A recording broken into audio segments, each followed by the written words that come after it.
निसंदेह एक बात मैं स्वीकार करूंगा, हमारे डीलर भाइयों में एकता की कमी है। अपने उसके लिए, हितों के लिए खड़ा होने में संकोच करते हैं। हमारे भाई सरदार गुरप्रीत जी फतेहाबाद से चल के आए, सिरसा से चल के आए हैं। एसोसिएशन की और एकता की, अटूटता की एक स्तंभ है ये भी हमारे भाई। पर सारे भाई इन साथियों से प्रेरणा लें। हर आदमी अपने आप को शमशेर सिंह गोगी समझे, हर आदमी अपने आप को सरदार गुरप्रीत सिंह समझे, तब जाके हम सब एक होकर इस चीज की निर्णायक लड़ाई लड़ सकते हैं। जब ये अटैक हमारे दो इज्जतदार और मान सम्मान के योग्य साथियों के ऊपर, डीलरों के ऊपर हुआ है, ये निसंदेह हमारे गिरेबान पर हाथ डाला गया है, हमारे ट्रेड के ऊपर अटैक है।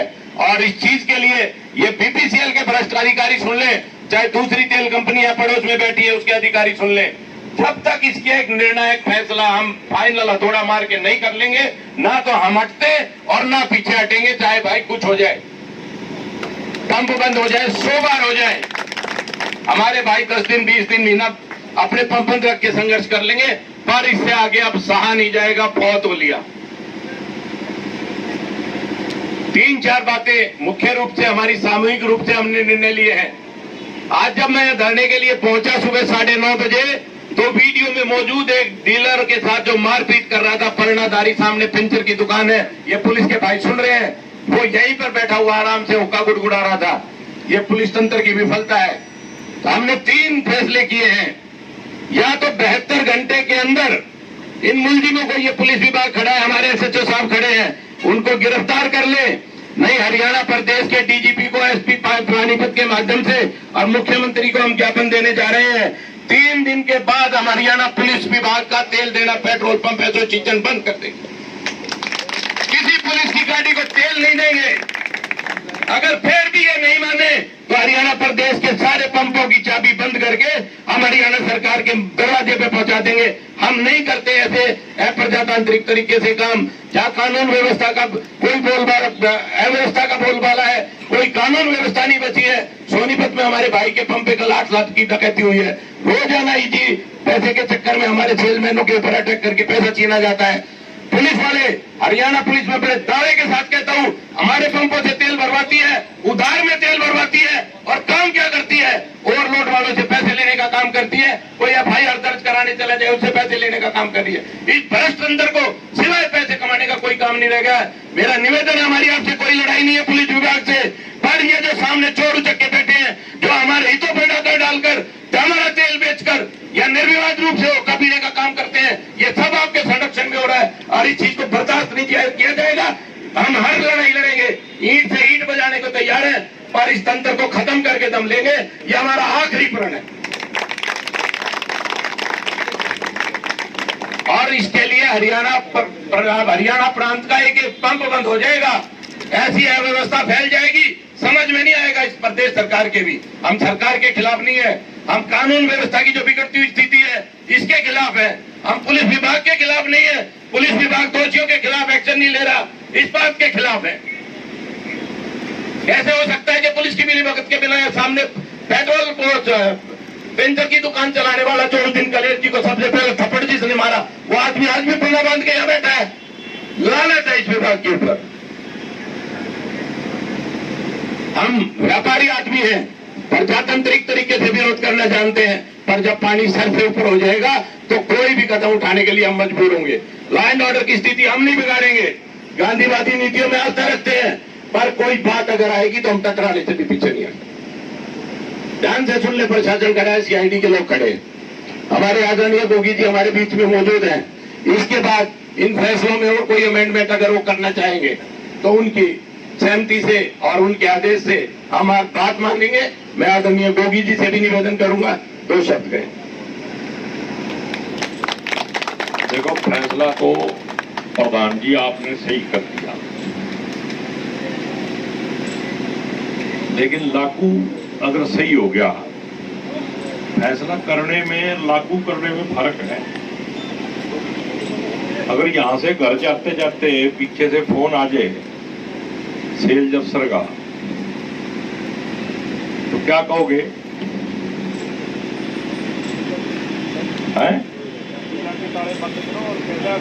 कुछ नहीं कहना, क्या जी यूनियन का फैसला उन्हीं से बात करो, ठीक है ना? तो बिगाड़ने की भी जरूरत नहीं। क्या जी अगर कहीं गलती उतरवा ली तो ये पिटेंगे मेरे यूनियन वाले आकर। तो मैं तो इसलिए कहीं जा रहा हूं 5-4 दिन के लिए, कुछ ना कुछ। एक ये मत सोचना भी पड़ोस वाले पंप का तेल पी कर यार हम कड़ी मर जाएंगे। जिनके मर जाते हैं वो भी तो गुजारा करते हैं, ठीक है ना। पंप वालों की सबसे बड़ी कमजोरी है जो पड़ोस वाले पंप पे मोटरसाइकिल में 1 लीटर तेल डलवा लो, उसी टाइम हार्ट अटैक आ जाता है। तो नंबर लगेगा, कल को उसको सोचना पड़ेगा। अगर तुमने इतना सोच लिया ना तो ये कंपनी वाले पैदल चल के वहीं आएंगे, और जब तक कंपनी सीधी नहीं होगी फिर ये ड्राइवर भी सीधे नहीं होंगे। और अगर तुम ट्रांसपोर्टरों की गाड़ी 1 हफ्ते के लिए मत उतरवाओ, ठीक है ना। अगर तुमने इतना काम कर दिया तो बाकी फिर मेरे पे छोड़ दो। मतलब लागू करियो, ये ना हो भी फिर मेरे कोई फोन करके दूसरे कहने लग जाए बोला जी वो आप तो कह रहे थे ऐसे करना, वो तो उसने तो ऐसे कर दिया। बहुत मुश्किल काम है जो आपने फैसला कराया है। अगर आपने इसको 100% लागू कर दिया तो कंपनी लंबी पड़ के क्या कहें कूनियों के बल आवे, और अगर लागू नहीं करोगे तो हम कूनियों के बल आ जियो, फिर माफी मांग लियो, फिर डिपू के अंदर जाके चाय पी लियो, फिर 1 आधा समोसा बिस्कुट खा गए और अपनी इज्जत गिरवी रख कर चले जी। इज्जत से जीना है ना, कभी जिंदा है फिर दिखना भी चाहिए जिंदा। अगर मूर्खों की भीड़ है उससे तो कोई उम्मीद भी नहीं करनी। तो मैं उम्मीद करता हूं कि तुमने खुद ही फैसला लिया। मेरा तो आपके साथ पूरा सहयोग है, जहां कहोगे मैं आपके साथ हूं। लेकिन मेरी आपसे बस हाथ जोड़ के बेनती है, अपनी इज्जत आपके हाथ में खुद की। अगर इज्जत से रहना चाहते हो तो इस फैसले को लागू कर दियो, और अगर फिर वही काम है बार बार कहना अच्छा नहीं लगता, और अगर साझी लगना है तो आज ही लग जाओ, फिर कल न लगने की जरूरत नहीं है। फिर चक्रों में मत पड़ जियो भी उस अफसर ने फोन कर दिया, पुलिस वाले भी फोन करेंगे। हमने एक बार पहले पुलिस वाले का तेल बंद कर दिया था पानीपत में, वो एक डीएसपी संदीप था ना, उस टाइम SHO था सदर का, सनौली पंप पे चले गया, शहर वालों ने किसी ने दिया नहीं। उसको बोला यहाँ तो यूपी वाले रोज आते हैं, फिर तेरे को मेरी जरूरत पड़ेगी। वो बोला तेरी पड़े ना पड़े यूनियन वाले तो मना ही ले जाएंगे ठाकर, तेल नहीं मिल सकता। तो पुलिस वालों से तो नंबर 3 पे लड़ाई है। मेरे हिसाब से नंबर 1 पे कंपनी, नंबर 2 पे ड्राइवर। बेशक ड्राइवरों ने हाथ उठाया है, लेकिन उस हाथ को उठाने के लिए टीका कहीं और से लगा है। इनका साथ है, साथ के बस अभी तक कोई आया पूछन तारे को, अरे यहाँ बैठे रहो तुम, आज का दिन नहीं आएगा कोई। लेकिन अगर कल को तुमने कोई गाड़ी ना भेजी, ना तेल मंगाया, ना किसी ट्रांसपोर्टर की गाड़ी उतारी, तो ये फिर कल्ले कल्ले को पकड़ेंगे। और कल्ले कल्ले ने एक ही जवाब देना जी, जो बात करेगा यूनियन करेगा। यूनियन में तुम तय कर लो कि जिन 2 आदमियों का नाम लेना, जिनमें दम हो उन्हीं से बात करो। जय हिंद, जय भारत। बहुत बहुत धन्यवाद आदरणीय शमशेर सिंह गोगी जी का। गोगी जी, हम आपके अनुयायी हैं, सुन के जाइएगा। ये जो एसोसिएशन है ये आपके दिखाए रास्ते पर अग्रसर है, ना कभी बिकती है, ना कभी झुकती है, ना अपनी आत्म सम्मान से आपकी एसोसिएशन समझौता करती है।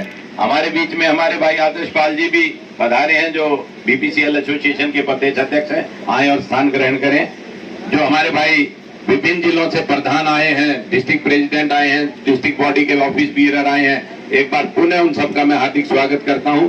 और गोगी जी ने जो मार्गदर्शन हमारा किया है, आके हमारा हौसला बढ़ाया है, इसके लिए समस्त पेट्रोलियम डीलर फ्रेटर्निटी की तरफ से धन्यवाद करता हूं। हमारे भाई सरदार गुरप्रीत सिंह जी, जो बहुत ही जुझारू हमारे डीलर हितों की लड़ाई हमेशा प्रथम पंक्ति में, जिसको कहते हैं फ्रंटल ऑर्गेनाइजेशन कह सकते हैं, फ्रंटल पार्ट पे खड़े होकर लड़ते हैं, हमारे लिए बहुत ही आदरणीय है। मैं अनुरोध करूंगा आके अपने विचार रखें। सरदार गुरप्रीत सिंह जी, फतेहाबाद। आप सब जो जागती जमीरों वाले बंदे आज व्हाट्सएप पे और जो भी आपके पास मैसेज हुआ उस पर इकट्ठे हुए, इसी तरह अगर हम सब हरियाणा में एकजुट होकर ऐसी ताकतों का जो गैर कानूनी काम करते हैं और चोरी और सीना चोरी का काम करते हैं, उनको हम एक दूर करने का प्रयत्न करेंगे। ये कोई कल्ले BPCL में नहीं है, IOCL, HPCL सब डिपुओं में ये धांधली चल रही है। ठेकेदारों की गुंडागर्दी है, अफसर अंदर मिले हुए हैं। इसमें कहने में हमें कोई संकोच नहीं है और ये तो ही हम हल कर सकते हैं अगर हम सब एकजुट होकर एक फैसला लेंगे और कोई ऐसी ताकत नहीं है जो हमारे फैसले को रोक सके। बहुत बहुत धन्यवाद। जय हिंद।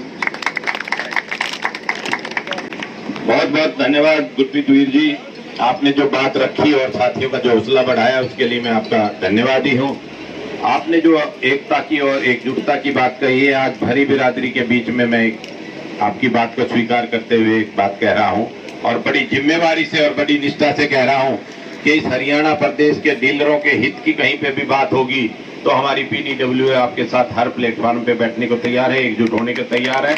हमारा, मैं ये वायदा कर रहा हूँ आपसे, ये जबान है और जिम्मेवारी भरे बड़े शब्द हैं। हम पीछे नहीं हटेंगे, ना कोई ईगो है। हम डीलरों के हितों की, अपने कॉलर की लड़ाई नहीं लड़ रहे, हम ट्रेड की लड़ाई लड़ रहे हैं। हम ये डीलर भाई जो आज हमारे दुख में, इस बुरे वक्त में साथ आके, आपने अभी एक बात कही, जगती जमीरों वाले, ये जगती जमीरों वाले जो लोग साथी हमारे साथ आए हैं, हम इनके बीच में वायदा कर रहा हूं, आप जहां डीलर एकता की बात हो, डीलर हित की बात हो, सामूहिक हित की बात हो, ना हम पीछे हटेंगे, ना झुकेंगे, आपके साथ खड़े होंगे, कोई पर्सनली को नहीं देंगे। ये आपसे वायदा है। आज का धरना साथियों, एक तो प्रण कर लो, कोई यहां से जाएगा नहीं, यहीं बैठेंगे, यहीं फैसला करेंगे, फैसला होने के बाद उठेंगे। मेरी एक बात अधूरी रह गई थी कि जो 2 ट्रांसपोर्टर यहाँ चोरी में लिप्त है, प्रेस रोड लाइन, दूसरा एक सीतानाथ वाला है, बाबा सीतानाथ, जब तक इनका टेंडर ब्लैक लिस्ट नहीं होगा तब तक हम BPCL से कोई समझौता करने को तैयार नहीं। हमने पिछले 6 महीने में इनकी 3 गाड़ियां ब्लैक लिस्ट कराई हैं। उसके बाद ये जो भ्रष्ट एक उज्जवल नाम का यहाँ टर्मिनल इंचार्ज था, जो 26 तारीख को ही रिलीव होके चला गया है, पर उज्जवल एक बात बताता हूं, तो रिलीव होके तो चला गया, पर पानीपत की कोर्ट में तेरी तारीख है ना लगवा दी तो मेरा नाम भी संजीव चौधरी नहीं है, तेरे को इस मुकदमे का हिस्सा बनाऊंगा। तो 26 तारीख को जिस दिन हमारे डीलरों के ऊपर हाथ उठाया गया, उनके ऊपर चोट मारी गई, उस दिन तू ऑफिशिएट कर रहा था 4:30 बजे, तूने 5:32 पे यहाँ से 4 चोटा है, तेरा इलाज करेंगे, तू कहीं चला जाना हिंदुस्तान में। तू जो बीज बो के गया है ये डीलरों के हितों के अगेंस्ट, अरे हम तेल बेचते तो तुम्हारे बच्चे पलते हैं, हम फ्रंटल पार्ट है इस पेट्रोल पंप व्यापार का। हमने कोविड में तेल बेचा, जब सारा देश लॉकडाउन में बंद था, हमारे डीलर खड़े रहे पेट्रोल पंपों पे दिन रात, जहां मौत का डर लगता था, हमारे सेल्समैन अपने बच्चों को छोड़ के दिन रात तेल बेच रहे थे। भूल गए उस बात को? अगर पेट्रोल पंप वाले पेट्रोल पंप बंद कर देते, तो लोग लॉकडाउन कर देते, कहां से खाद्य आपूर्ति होती, कहां से सब्जियां आती, कहां से फ्रूट मिलते, इस देश के बच्चे भूखे मर जाते, तुम्हारे बच्चे भूखे मर जाते। हम तेल बेचते तो तुम्हारे घर में चूल्हा जलता है। कंपनी के अधिकारियों, इस बात को ध्यान रखो। हम तुम्हारे सबॉर्डिनेट नहीं है। हम 3 साल, तुम 3 साल के लिए आते हो, फूट डालते हो, कभी ड्राइवरों में, ट्रांसपोर्टरों में, कभी डीलरों में, तुम 3 साल बाद चले जाते हो। तो हम तो पैदा ही डीलर हुए, हम आगे हमारे बच्चे डीलर बनेंगे। हमारे कई डीलर ऐसे खड़े हैं जिनकी 4थी पीढ़ियां यहाँ डीलरशिप चला रही है। तो इस बात को ध्यान में रखते हुए जब तक इनको ब्लैक लिस्ट नहीं करेंगे, हम इस बात से पीछे नहीं हटेंगे। एक ये निर्णय में